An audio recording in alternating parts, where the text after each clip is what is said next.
देश और दुनिया की तमाम छोटी और बड़ी खबरों के लिए हमारे चैनल को सब्सक्राइब करना न भूलें और बेल का बटन जरूर दबाएं।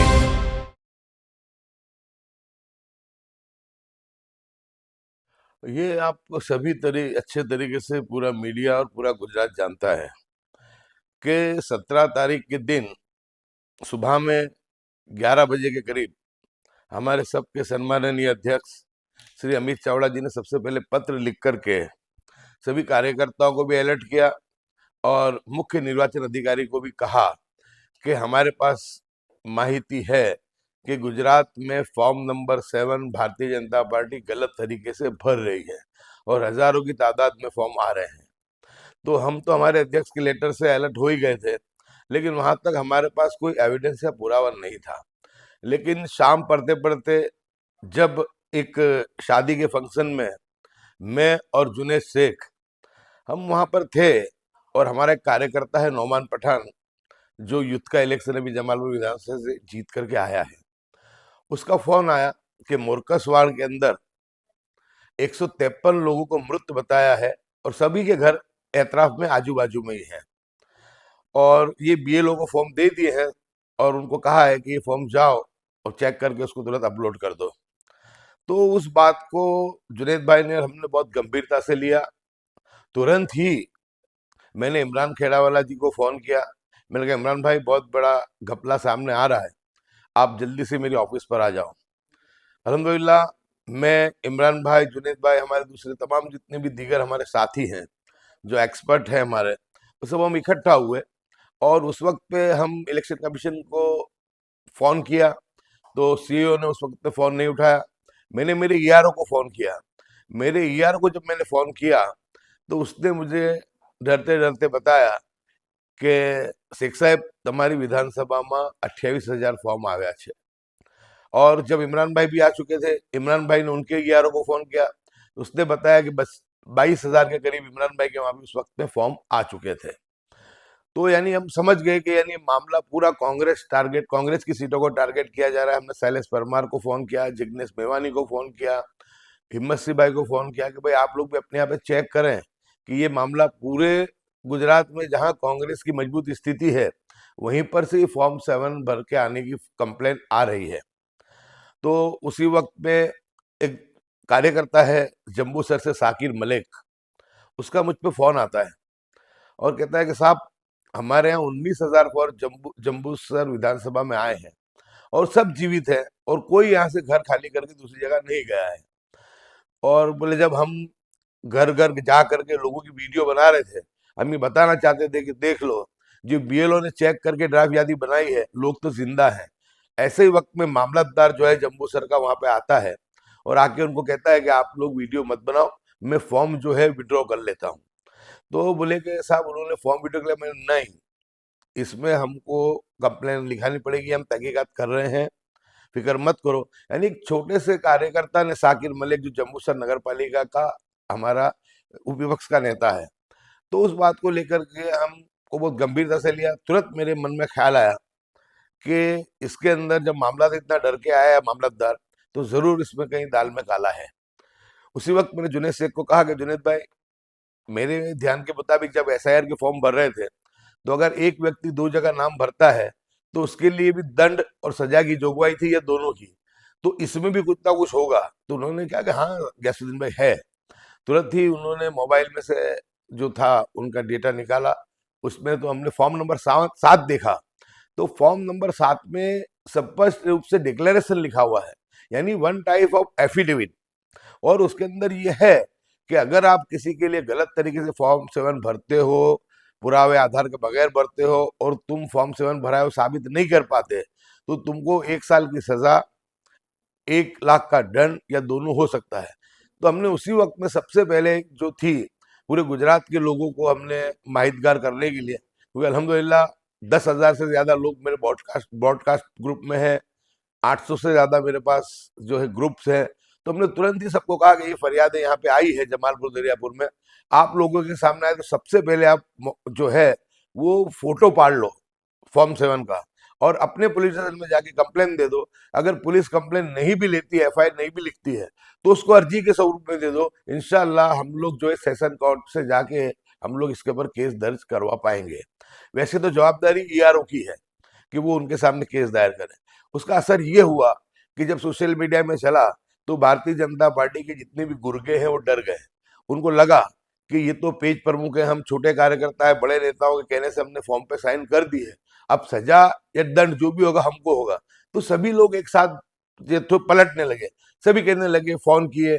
एक घटना बनी थी मुर्कसवार की, उसमें तो जिसने फॉर्म दिया था, भरा था, भाजपा के कार्यकर्ता ने उसको फोन किया तो कहता है कि नहीं, ये फॉर्म मैंने नहीं भरा है, ये मेरा एपिक कार्ड भी गलत है, मेरा ये कार्ड है ही नहीं, और मेरा मोबाइल नंबर भी नहीं है, ये किसी ने मेरे नाम से भरा है। दूसरे ने कहा कि हाँ, भाजपा का एक कार्यकर्ता आया था और उसने मेरे पास ये फॉर्म भरवाया है, मेरा इससे कोई लेना देना नहीं है। लेकिन हड़कंप मच गया पूरे गुजरात में। हमारे प्रदेश अध्यक्ष के आदेश पे हर जिले में, हर तालुके में अमित चावड़ा जी ने पर्सनली इंटरेस्ट लेकर के सभी को कहा कि हर आदमी निकलेगा, जाएगा, और जहां भी फॉर्म 7 है उसके खिलाफ पुलिस स्टेशन में अर्जी देगा, कंप्लेन देगा। नहीं मानते हैं तो कोर्ट की कार्रवाई करो। और इसके लिए संसद से लेकर सुप्रीम कोर्ट तक की लड़ाई कांग्रेस पार्टी, अमित चावड़ा लड़ेगा। तो यानी कार्यकर्ता का मनोबल बहुत बहुत बुलंद हुआ। और 4 मर्तबा हम लोग जो है हरीश शुक्ला जी को मिले, और लास्ट मर्तबा जब हम मिले तो अमित चावड़ा जी ने बहुत ही बेहतरीन दलीलें करते हुए उनके सामने दलीलें रखी, हमने रखी। हमने उसका सारांश बताया तो हमने उनसे यही कहा कि अगर किसी ने फॉर्म नंबर 7 भरा है तो उसकी माहिती आप क्यों नहीं देते हो? सबसे पहले उसकी माहिती प्रसिद्ध करो। दूसरी, कि जिसने फॉर्म नंबर 7 भरा है उसको बुला करके सबसे पहले तुम आइडेंटिफाई करो, उसके एविडेंस चेक करो।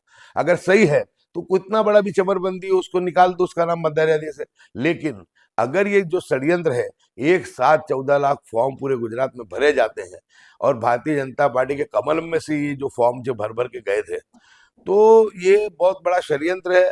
तो आपको ये करना चाहिए कि अगर फॉर्म 7 भरने वाले ने गलत इन्फॉर्मेशन दी है तो उनके खिलाफ तात्कालिक आपके जो नियम है, जो फॉर्म पे छपे हैं, आपकी वेबसाइट पे है, तो इलेक्शन कमीशन के नियमों के तहत उनके सामने कार्रवाई करनी चाहिए। लेकिन सीओ राज के दबाव में थे, बहुत सहमे हुए थे, गोल गोल बात करते थे। ये कह रहे थे कि भाई नाम किसी का भी नहीं कमी होगा। मैंने कहा वो तो आप लोग कर भी नहीं सकते, देश में संविधान भी है, देश में सुप्रीम कोर्ट भी है। सवाल इतना ही है, नाम कमी होने वाले नहीं है। लेकिन बददानत ये है कि गरीब लोग अपना परेशान होकर के, थक करके वो अपना एविडेंस पुरावा देने नहीं जाए, अपनी बात को नहीं रखे, तो इतने नाम निकल जाए। क्योंकि नई मध्य यादी के हिसाब से चुनाव जो गुजरात में होने वाला है, जो ड्राफ्ट यादी जिस तरह आई है, और 73 लाख से ज्यादा लोगों के नाम निकाल दिए गए, तो हमें पूरा यकीन है कि जो ये वोट चोर जो है, इन्होंने चुनाव वोट चोरी से जीते हैं। लेकिन अब वोट चोरों को गद्दी छोड़नी पड़ेगी। और जो हमारे राहुल गांधी जी ने इस लड़ाई को शुरू किया है, तो गुजरात में भी इस लड़ाई को हम लोग आगे बढ़ाएंगे। तो हमने उनसे कहा कि आप कार्रवाई करने की बात क्यों नहीं करते हैं? आप प्रेस कॉन्फ्रेंस बुलाइए, आप कहिए, आप पेपर में एडवाइस दीजिए, सोशल मीडिया पे कहिए कि भाई अगर गलत तरीके से कोई फॉर्म भरता है तो उसके खिलाफ एफआईआर दर्ज होगी। लेकिन उसमें गोलमोल जवाब उन्होंने दिया। और जब तक हम बैठे थे वहां तक उन्होंने बताया कि 1.5 लाख के करीब अभी मेरे पास 7 नंबर के फॉर्म है, दूसरे में तहकीकात करा रहा हूँ। लेकिन जब शाम को हम लोग वहां मिल करके आए, रात को ही प्रेस विज्ञप्ति आती है और उसके अंदर ये कहा जाता है कि 9,88,000 लोगों ने 7 नंबर फॉर्म भरे हैं। शुरुआत में जब ये 22 तारीख को हड़कंप मचा, उसके पहले 20 तारीख के करीब 14 लाख की बात आ रही थी इलेक्शन कमीशन के सूत्रों से कि 14 लाख 7 नंबर के फॉर्म है। 22 तारीख के दिन जब हमारा डेलीगेशन गया, उस दिन रात को जो फिगर आई उसमें 12,59,000 की आई, जो 22 दिसंबर की थी।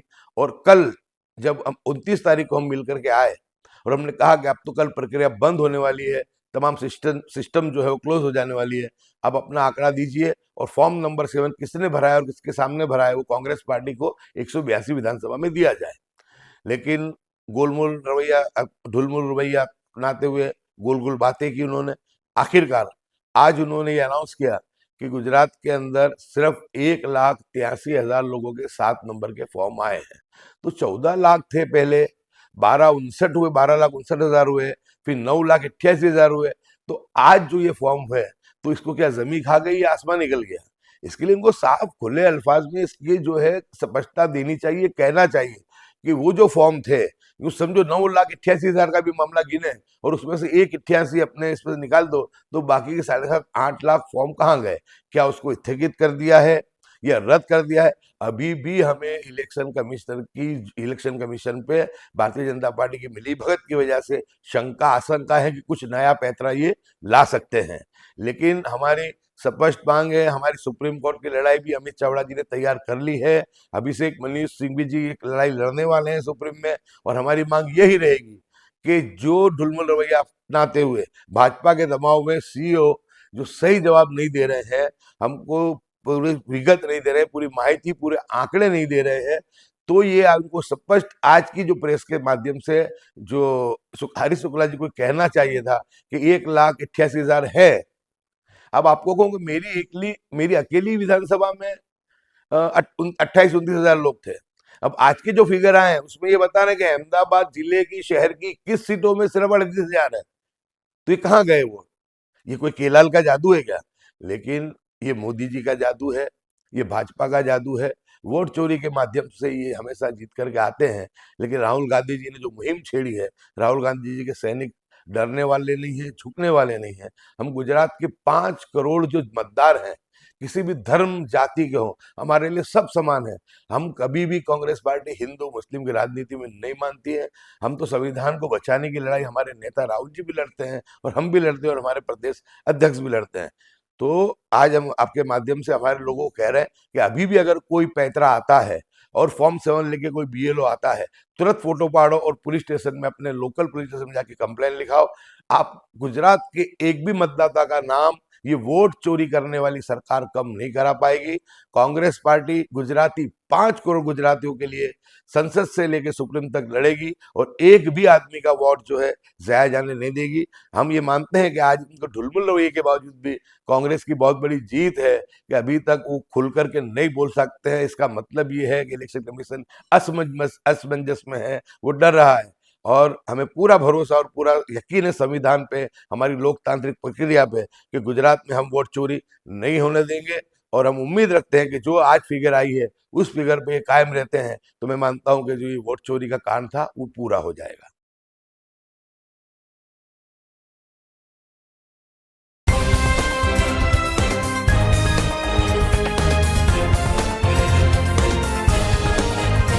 आप देख रहे हैं देश लाइव, देश की आवाज।